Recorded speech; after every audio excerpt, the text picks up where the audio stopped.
Hello, and welcome to an Out of Breath Simon talking about pedals and stuff. Today, the main aim is to look at this, the Lamplighter, my kind of updated take on the Tube Screamer. So I made a Lamplighter a few years ago, which was the kind of standard 3 knobs and then an additional bass control and the diode switching. And this is an update on that, so it's taken it from 27 volt to 35 volt for the charge pump for a bit more headroom, and replaced the EQ. So this is the EQ from the Distortion, which is arguably a Tube Screamer with MOSFET op amps, arguably.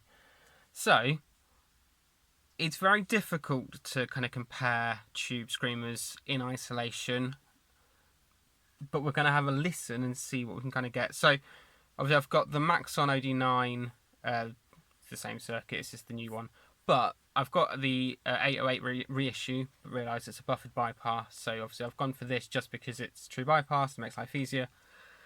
And my Little Blues preamp, so I can try pushing these into that to give you an idea of how it sounds. As I said, Tube Screamer in isolation doesn't always sound great. So I've got the outer shot Moscow Spring reverb, which is always on, and I've got a delay which I can turn on and off as well, the Universal Audio Starlight. So this is my clean tone on the bridge of a Strat. If I do the neck of the Strat as well, just so.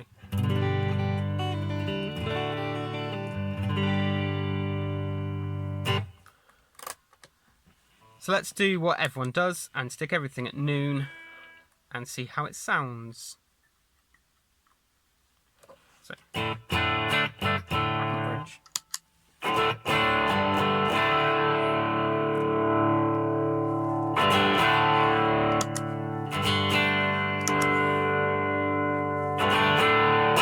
You can hear, it's not a Tube Screamer, you can hear that, especially if I go over to this.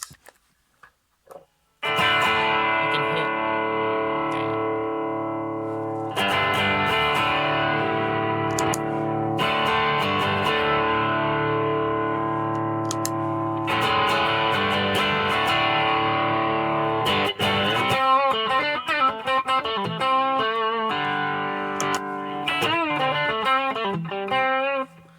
So it's not the same as a Tube Screamer, but it's still kind of classically mid-forward. You can hear the mids coming through more, but obviously the EQ gives you a bit more control over everything. So let's go through the gain sweep to start with then. Let's kind of set it so it's as...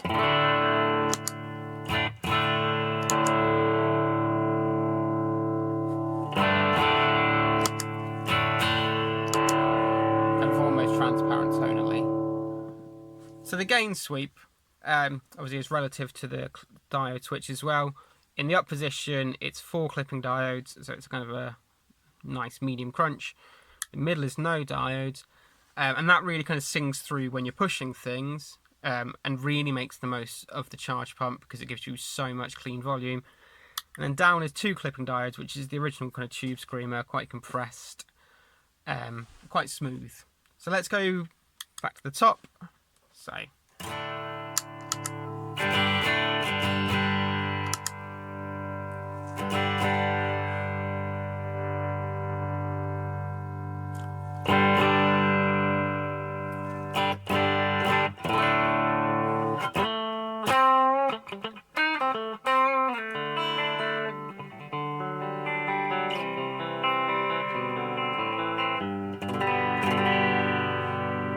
I think you can really hear, I hope you can really hear how dynamic it is. So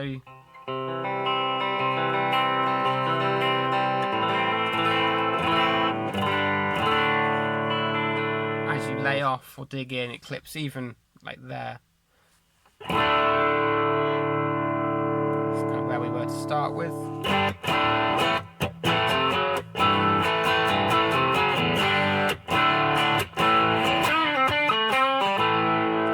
Bass out.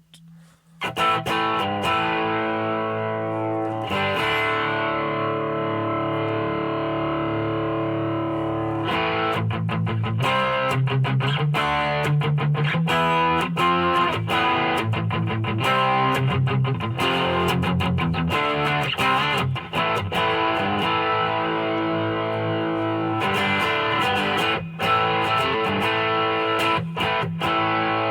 that's with the 4 diode position. If we go to the 2 diode position, I'm going to leave it there and go to the 2 diodes just so you can hear the difference. Now obviously the volume will drop, so I'll try and compensate, but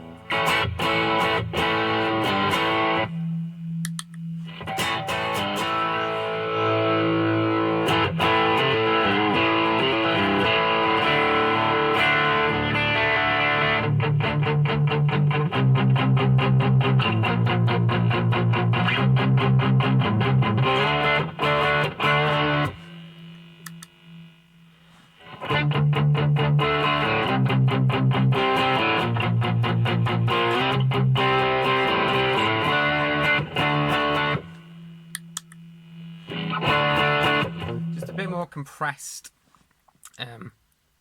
and fuller, I think, in the kind of 2 position. And you've still got plenty of volume, so we're still in the 2 position, 2 diode position.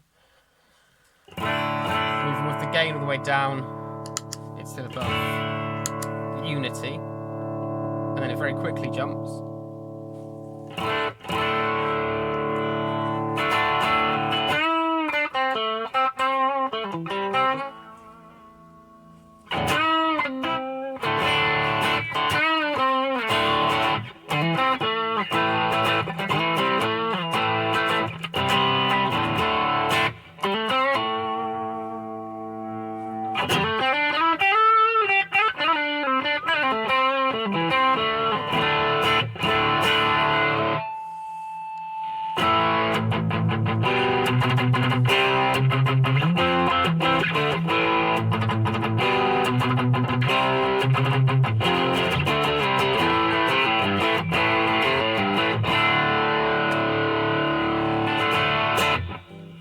So there's a lot of range on it. I'm going to go to the middle position and I'm going to have to turn it down because, as I say, middle position is no diode, so it's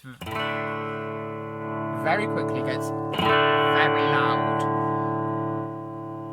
I'm going to go to the neck pickup as well because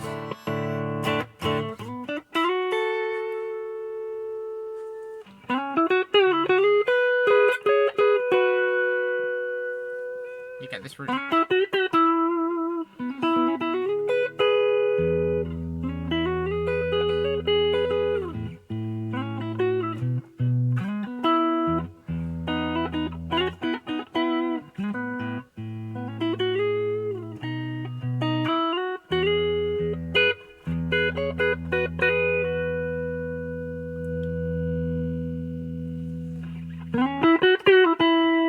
Yeah, I don't know how loud.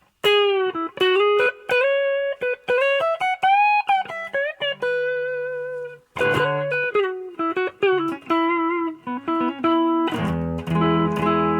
it starts to break up. You can hear how clean it is for most of that gain sweep without the diodes in.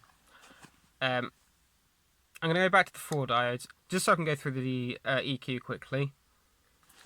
So, as it had, when I first started, the way it was set up with kind of this dimed and these down a bit, was to match it to the Tube Screamer. I'll try and edit it together. I probably would cock it up, but it was so that it sounded like a Tube Screamer.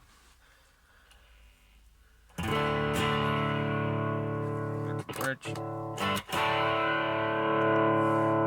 little bit of clipping. So let's go through the bass.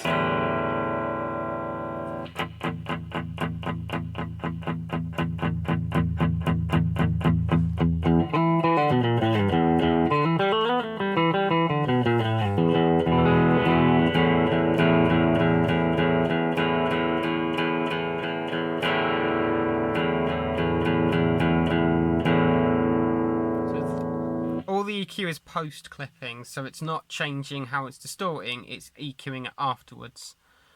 So that's quite a range on it.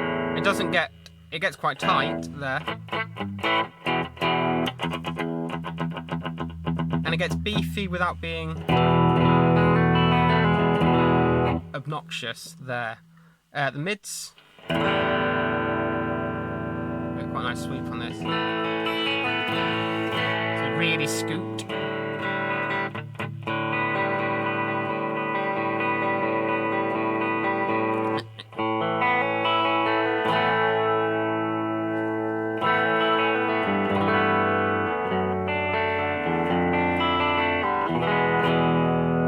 not super nasal, and I think that's kind of what sets it apart from a normal tube screamer.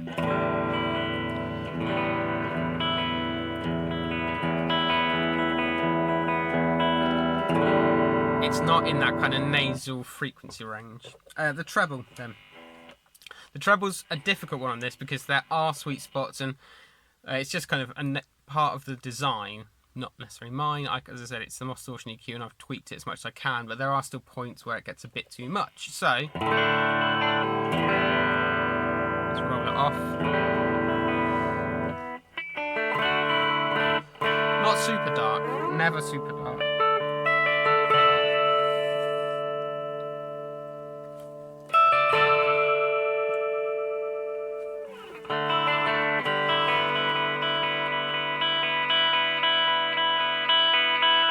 Very bright, even if I go to the neck.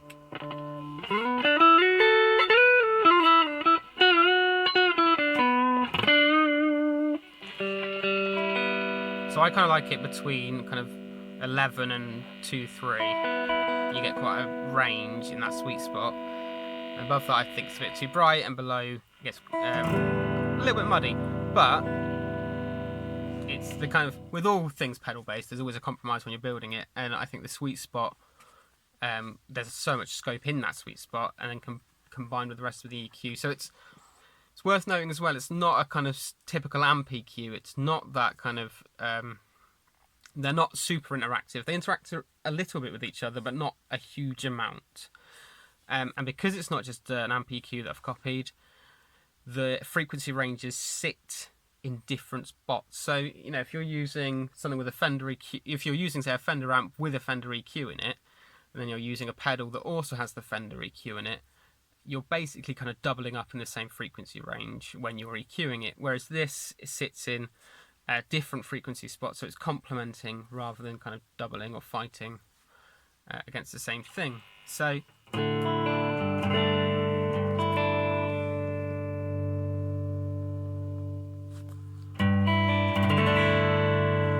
that kind of scoot. So we'll go to the middle position, so no dives. You get quite a nice, talking about Fender, that kind of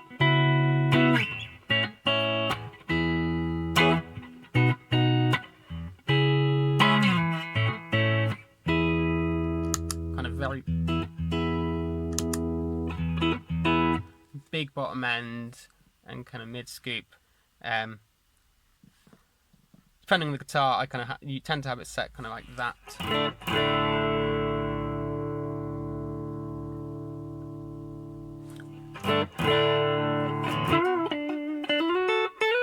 Sure, zones doesn't sound great. If I put it into, let's put them clipping back in actually.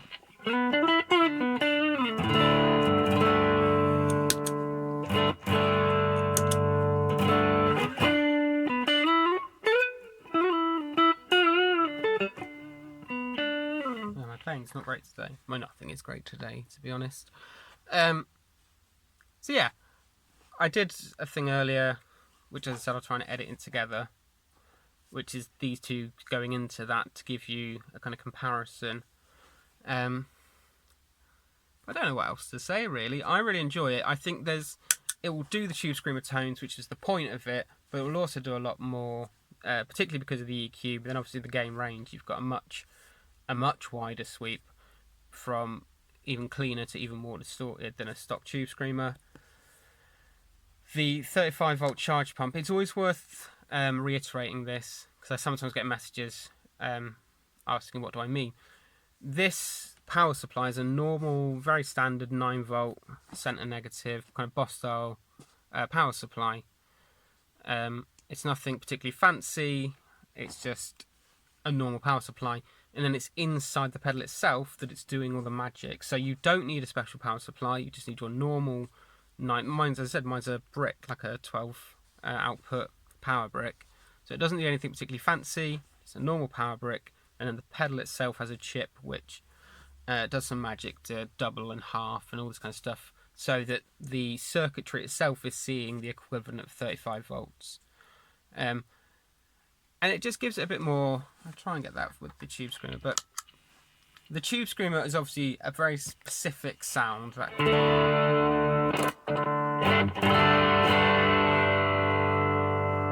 quite compressed.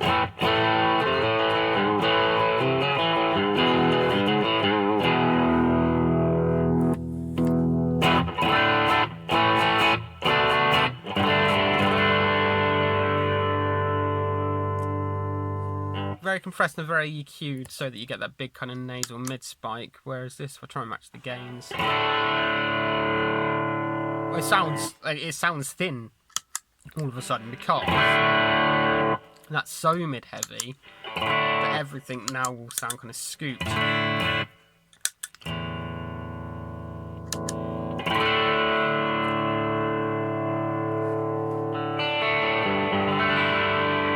A lot more dynamic, so as you kind of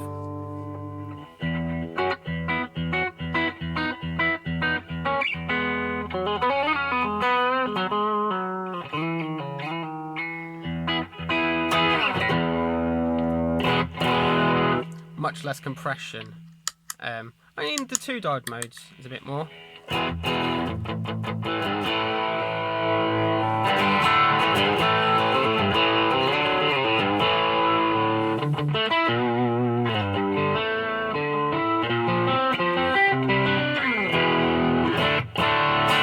But it's still more responsive, which is one of the, so many people mod tube screamers to try and have a bit more dynamics to it, whether it's adding more diodes or removing stuff, whereas the lamplighter itself, as it is,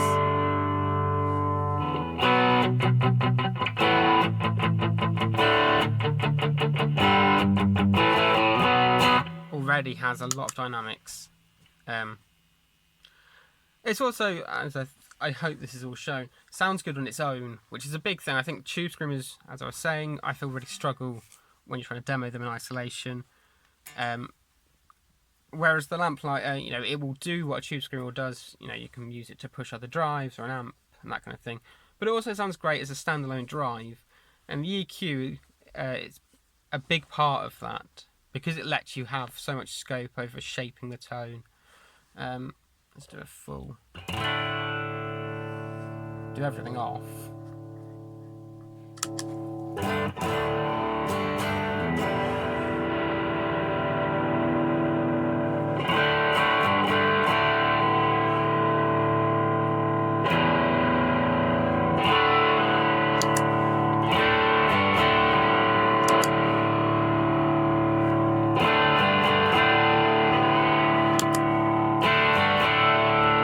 Tube screamer tone, and if we dime everything, I mean, it doesn't sound great with everything dimed because it's quite extreme, but obviously it sounds very metal.